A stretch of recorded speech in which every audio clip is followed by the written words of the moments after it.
నమస్తే. ఆస్ట్రో మార్గం ఛానల్కి స్వాగతం. నా పేరు Vijayalakshmi, Vedic and KP astrologer. ఈ వీడియోలో 2026 సంవత్సరం ఫిబ్రవరి 15 నుండి 21 వరకు గోచార వార ఫలితాలు, ఇందులో ధనుసు రాశి వారికి. ఈ ధనుసు రాశి వారికి వార ఫలితాలు చెప్పుకునే ముందు, చంద్రుడు ఈ వారంలో మకర రాశిలో శ్రవణ నక్షత్రం నుండి మేషరాశిలో అశ్విని నక్షత్రం 1వ పాదం వరకు సంచరించటం జరుగుతుంది. అంటే మకర, కుంభ, మీన, మేషరాశుల మీదుగా చంద్ర సంచారం ఈ వారం. అయితే ఖగోళంలో ఇతర గ్రహాలు, మిథునంలో రెట్రో గురువు సంచరిస్తున్నాడు, సింహరాశిలో కేతువు, మకర రాశిలో కుజుడు, కుంభరాశిలో శుక్ర, బుధులు, రాహు, రవి సంచారాలు జరుగుతున్నవి. రవి, రాహు సంచారాలంటే పితృదోషాల కింద కూడా చెప్తారు. అయితే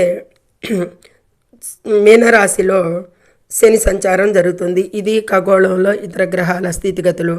అయితే 17, 18 తేదీలకి చంద్రుడు మకర రాశి నుంచి కుంభరాశిలో ప్రవేశించి 2 దినాలు అక్కడ సంచారం చేయటం మూలంగా పంచగ్రహ కూటమి తృతీయంలో ఏర్పడుతుంది ఈ ధనుసు రాశి వారికి అనేది సూచించడం జరుగుతుంది. ఈ వివరాలన్నీ కూడా అన్ని రంగాల వారికి, అన్ని రంగాల్లోనూ ఎలాంటి ప్రభావాలు ఉంటాయి, పంచగ్రహ కూటమి ప్రభావాలు ఏంటి, ప్రమాదాలు, సూచించవలసిన జాగ్రత్తలు, అన్నీ కూడా పరిహారాలు ఇందులో తెలుసుకుందాము. ముఖ్యంగా ఛానల్ని సబ్స్క్రైబ్ చేయగలరు, షేర్ చేయగలరు, లైక్ చేయగలరు. ఇక ముఖ్యమైన విషయాలు ముందు తెలుసుకుందాము. ఈ 3వ ఇంట్లో పంచగ్రహ కూటమి వల్ల మీరు తీసుకునే నిర్ణయాలు చాలా సాహసోపేతంగా ఉంటాయి. అంటే 3 అంటే ధైర్య సాహసాలు అనేది సూచిస్తుంది. కాబట్టి ఇది వృత్తిలో సత్ఫలితాలను ఇస్తుంది అనేది సూచించవచ్చు ఎక్కువగా. ఇక తిరుగు ప్రయాణాలు అంటే కెరీర్ పరంగా, వ్యాపార పరంగా, నిమిత్తంగా ఎక్కువగా ప్రయాణాలు చేయవలసి వస్తుంది. ఎక్కువగా ఈ ధనుసు రాశి వారికి ఈ జాబ్ రీత్యా కానీ, వ్యాపార రీత్యా కానీ ఎక్కువ ప్రయాణాలు చేయాల్సి రావచ్చు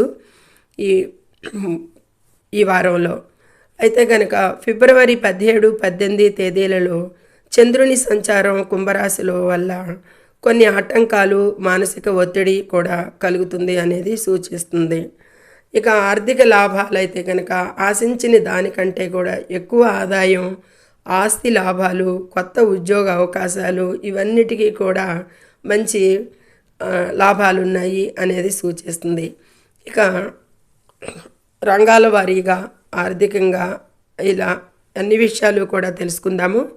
ఇక రాశి ఫలాల్లోకి వెళ్తే కనుక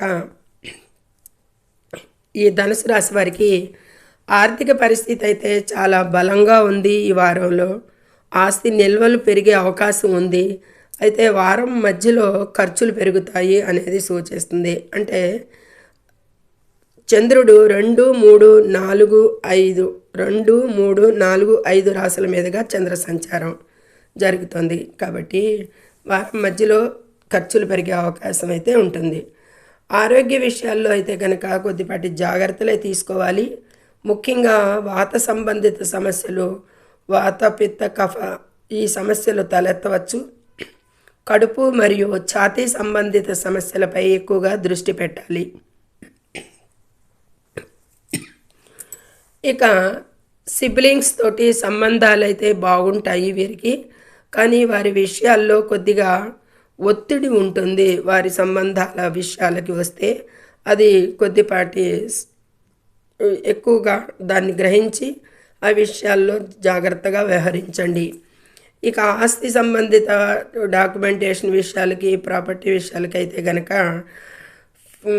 ఫీజులు, లైసెన్సులు ఎక్కువగా పొడిగింపు కోసం చేసే ప్రయత్నాలు అయితే ఫలిస్తాయి. కానీ మిగతా రిజిస్ట్రేషన్కి, అమ్మకాలు, కొనుగోలుకి అంత అనుకూలంగా లేదు అనేది సూచిస్తుంది. ఇక విద్యార్థులకి అనుకూల సమయం అనే చెప్పచ్చు ఈ వారం. ధనుసు రాశి విద్యార్థులకి, హైయర్ ఎడ్యుకేషన్ వాళ్ళకి, ఫారిన్ స్టడీస్కి, విదేశీ ప్రయాణాలకి ప్రయత్నిస్తున్న వారికి అడ్డంకులు ఇప్పటి వరకు ఏవైతే ఆగినాయో అవన్నీ కూడా అడ్డంకులు తొలగి వారి వ్యవహారాలు సజావుగా సాగటానికి మంచి అనుకూలతలే ఉన్నాయి ఎడ్యుకేషన్ పరంగా. ఇక ప్రయాణాలు లాభసాటిగా ఉంటాయి ఈ వారం ధనుసు రాశి వారికి. కానీ 17, 18 తేదీల్లో వాహనాలు నడిపేటప్పుడు జాగ్రత్త అవసరం అనేది సూచిస్తుంది. ఆ రోజు ప్రమాద సూచనలు అన్ని రాశుల వారికి కూడా వర్తిస్తుంది. ఎక్కువగా ముఖ్యంగా తల్లిదండ్రుల ఆరోగ్యం విషయంలో జాగ్రత్త అవసరం ఈ ధనురాశి వారికి ఈ వారంలో. ముఖ్యంగా 17, 18 తేదీల తర్వాత చాలా శ్రద్ధ తీసుకోవాలి. వ్యాపార పరంగా చూసినా, కెరీర్ పరంగా చూసినా ఉద్యోగస్తులకి కొత్త అవకాశాలు అయితే ఎదురవుతాయి. మంచి అవకాశాలు అందిపుచ్చుకుంటారు. ఉన్నత స్థానాలు ఎక్కువగా దక్కుతాయి. ప్రమోషన్స్ వాటికి కూడా మంచి అవకాశాలు, శత్రువులపై విజయాలు సాధిస్తారు. వీటన్నిటికీ కూడా ఈ వారం మంచి అనుకూలంగా ఉంది ధనుసు రాశి వారికి. ఈ కోర్టు కేసులు వ్యవహారాలు ఉన్నవారు అనుకూలంగా సాగుతాయి వీరికి అనేది యథావిధిగా. అంటే ఫైనల్ హీరింగ్కి రాకపోయినా వారి వ్యవహారాలు అయితే అనుకూలంగా సాగించుకోవచ్చు. ఇక ఈ వారం వాహనాలు నడిపేటప్పుడు విద్యుత్ ఉపకరణాలతో పనిచేసేటప్పుడు చాలా జాగ్రత్తగా ఉండాలి అనేది చెప్పుకున్నాం కదా. ప్రమాద సూచనలు ఉన్నాయి కాబట్టి. పంచగ్రహ కూటమి 17, 18 ప్రభావం. చంద్రుడు వృశ్చిక, ధనస్సు రాశులలో సంచరించడం వల్ల మానసిక ఆందోళన, పనులలో జాప్యం జరిగే అవకాశం ఉంటుంది. 17, 18 పంచగ్రహ కూటమి రోజుల్లో చంద్రుడు కుంభరాశిలో సంచరించడం వల్ల ఈ ధనురాశి వారికి మానసిక ఆందోళన, పనులలో కొద్దిపాటి జాప్యాలు జరిగే అవకాశాలు కనిపిస్తున్నాయి. కానీ ఓవరాల్గా ధనుసు రాశి వారికి చాలా చాలా బాగుంది అనేది చెప్పచ్చు. ఇక పరిహారాల విషయాలకు వస్తే గనక హనుమాన్ చాలీసా ప్రతిరోజు ప్రత్యేకించి సాయంత్రం వేళల్లో హనుమాన్ చాలీసా పఠించండి. ఓం శం శనేశ్వరాయ నమః మంత్రం శనివారాల్లో ఈ మంత్రాన్ని 108 సార్లు జపించండి. శనివారాల్లో వృద్ధ మహిళలకు ఆహారం, మందులు లేదా అవసరమైన వస్తువులను దానం చేయండి. పాలు, పెరుగు వంటి తెల్లని పదార్థాలను దానం చేయడం వల్ల మానసిక ఒత్తిడి తగ్గుతుంది. చంద్రునికి పరిహారంగా సూచించడం జరుగుతుంది. ఇది ధనుసు రాశి వారికి ఓవరాల్గా ఈ వారం చాలా బాగుంది వీరికి. సర్వే జనో సుఖినో భవంతు. నచ్చితే లైక్ చేయండి, షేర్ చేయండి, కామెంట్ చేయండి. ముఖ్యంగా సబ్స్క్రైబ్ చేసి లైక్ చేయండి. ధన్యవాదములు.